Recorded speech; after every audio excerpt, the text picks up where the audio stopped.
کہ وہ 12 سیٹیں مہاجرین کے نام پر جو پورے پاکستان بھر میں تقسیم کر دی گئی، جن کو اسٹیبلشمنٹ اور اسلام آباد استعمال کرتا ہے وہاں پر پولیٹیکل انجینئرنگ کے لیے، کہ وہ 12 نشستیں ختم کی جائے، ان میں سے کون سی بات ناجائز ہے؟ اس وقت جو صورتحال وہاں پر کشیدگی جتنی بن چکی ہے، میرے خیال میں وہاں کے وزیر اعظم کو فوری مستعفی ہونا چاہیے۔ احتجاج کرنے والے مانگ کیا رہے ہیں؟ وہ یہ مانگ رہے ہیں کہ وہاں کی اشرافیہ اپنی مراعات ختم کرے، اور آپ وہ مراعات ختم نہیں کرنا چاہتے۔ ابھی ٹرمپ صاحب نے پریس کانفرنس کی نہیں تھی، ان 20 نکات کا اعلان کیا نہیں تھا کہ اسے 2 گھنٹے پہلے ہمارے وزیر اعظم نے اس پیس پلان کی حمایت کے اندر ایک ٹویٹ کر دی۔ اس ٹویٹ میں انہوں نے جو پلان ابھی اناؤنس ہوا ہی نہیں تھا اس کو خوش آمدید بھی کہہ دیا، نام نہاد وزیر اعظم۔ اور پھر اس کے بعد جب عوامی ری ایکشن اس کے اوپر آیا، صرف پاکستان میں نہیں بلکہ ملک بھر میں اور پوری دنیا میں، تو شام کو وزیر خارجہ، نام نہاد وزیر خارجہ اسحاق ڈار صاحب وہ پریس کانفرنس کرتے ہیں اور ٹی وی چینل پر بیٹھتے ہیں اور کہتے ہیں کہ یہ تو وہ معاہدہ ہی نہیں، یہ تو وہ پیس پلان ہی نہیں کہ جس کے اوپر ہم متفق ہو کر آئے تھے۔ وہاں پر نئے الیکشنز کا اعلان ہونا چاہیے، فری اینڈ فیئر الیکشنز کے نتیجے میں وہاں کی جو بھی اسمبلی منتخب ہوتی ہے وہ ان ترامیم کو، آئینی ترامیم جو وہاں پر کرنی ضروری ہے، وہ پبلک کے مینڈیٹ کے ساتھ وہاں پر کی جائے۔ ان ہلاکتوں کے بعد، ان شہادتوں کے بعد وہاں کے وزیر اعظم کو اور وہاں کی حکومت کو کنٹینیو کرنے کا کوئی حق حاصل نہیں۔ اس کی رسپانسبلٹی ان کے اوپر عائد ہوتی ہے، انہیں اسی رسپانسبلٹی کے نتیجے میں جو وہاں پر وہ امن رکھنے میں ناکام رہے، فوراً مستعفی ہو جانا چاہیے۔ یہ وہ معاملات ہیں کہ جو اس وقت ہر پاکستانی کے ذہن میں ان کے بارے میں سوالات ہیں اور تشویش ہے۔ ہم اس حوالے سے اپنا موقف آپ کے سامنے رکھنا چاہتے تھے کہ یہ خاموشی ہمارے لیے قابل برداشت نہیں ہے۔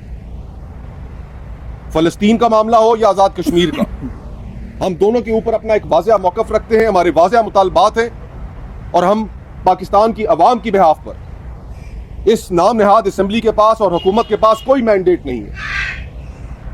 ہم پاکستان کی عوام کی بنیاد کے بہاف پر یہ مطالبات کرتے ہیں کہ پاکستان کی عوام کو فوراً ان انٹرنیشنل معاملات پر اعتماد میں لیا جائے اور کشمیر کے اندر مذاکرات کے ذریعے حل نکالا جائے۔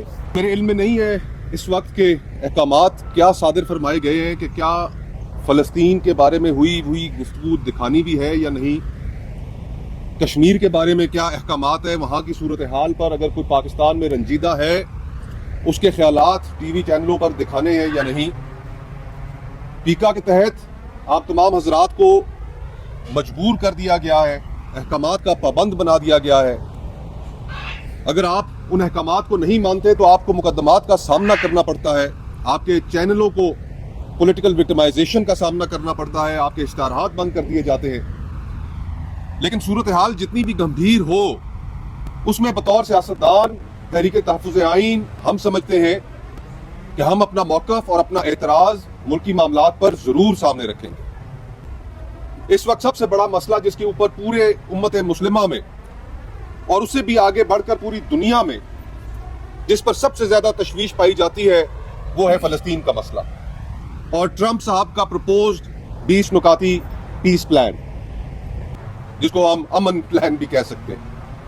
یہاں پاکستان کے اندر جو صورتحال ہے وہ اتنی امبیرسمنٹ کریٹ ہوئی ہمارے لیے، یعنی کہ اس طریقے سے حکومتی معاملات چلائے جا رہے ہیں کہ جہاں پر آپ کے علم میں یہ بات ہے ہی نہیں کہ کون سا پیس پلان وہ پروپوز کرنے جا رہے ہیں، اور آپ اس کے استقبالیہ دستے میں شامل ہو جاتے ہیں اور پھر بعد میں اپنے آپ کو اس سے دور کر لیتے ہیں۔ یہ ملکی معاملات کس طرح چلائے جا رہے ہیں؟ اور وہ پیس پلان یقین مانیے کہ it is nothing short of surrender. اس پیس پلان کے اندر ہم یہ سوال پوچھنا چاہتے ہیں کہ آپ نے کیا کسی سیاسی جماعت کو اس ملک میں اعتماد میں لیا؟ آپ نے کوئی نیشنل کنسلٹیشن کی؟ کیا آپ نے پارلیمان کے اندر اس کے اوپر کوئی گفتگو کی؟ کوئی عوامی اعتماد حاصل کرنے کی ذرہ برابر بھی آپ نے کوشش کی؟ نہیں۔ استعماری قوتوں کے ساتھ بند کمروں میں بیٹھ کر آپ نے فیصلے کر لیے اور اب آپ وہ فیصلے پاکستانی عوام کے اوپر تھوپنے جا رہے ہیں. بھلا بتائیے کہ ہم یہ بات کیسے مان سکتے ہیں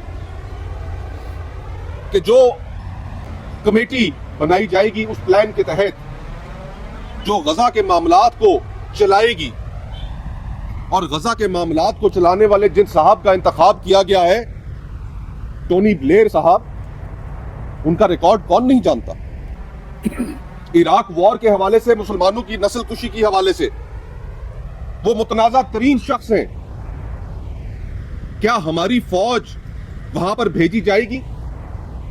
اور اگر بھیجی جائے گی، جس کے بہت سارے اشارے مل رہے ہیں، تو کیا ہماری فوج اس متنازع شخص کی سربراہی میں وہاں پر کام کرے گی؟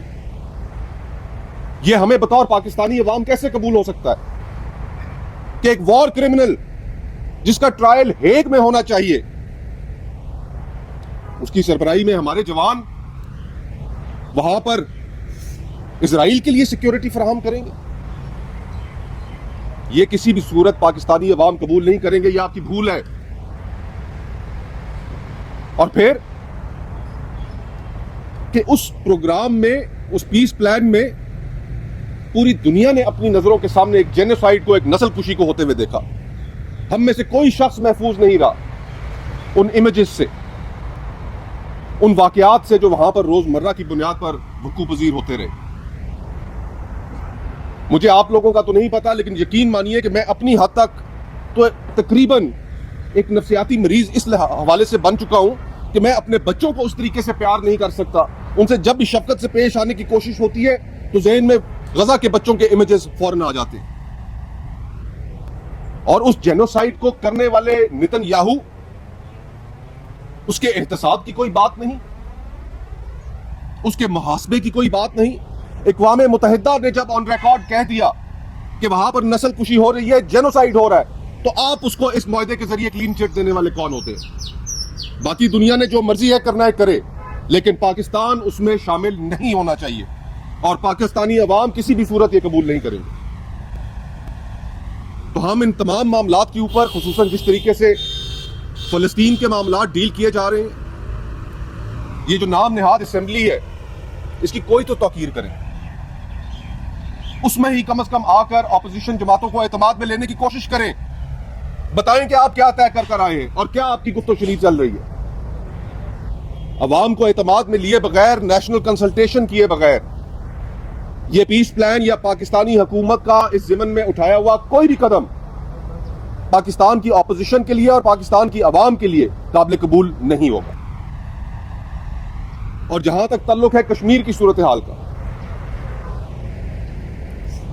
آزاد کشمیر میں اس وقت درجن سے اوپر ہلاکتیں، شہادتیں وہاں پر ہو چکی ہیں.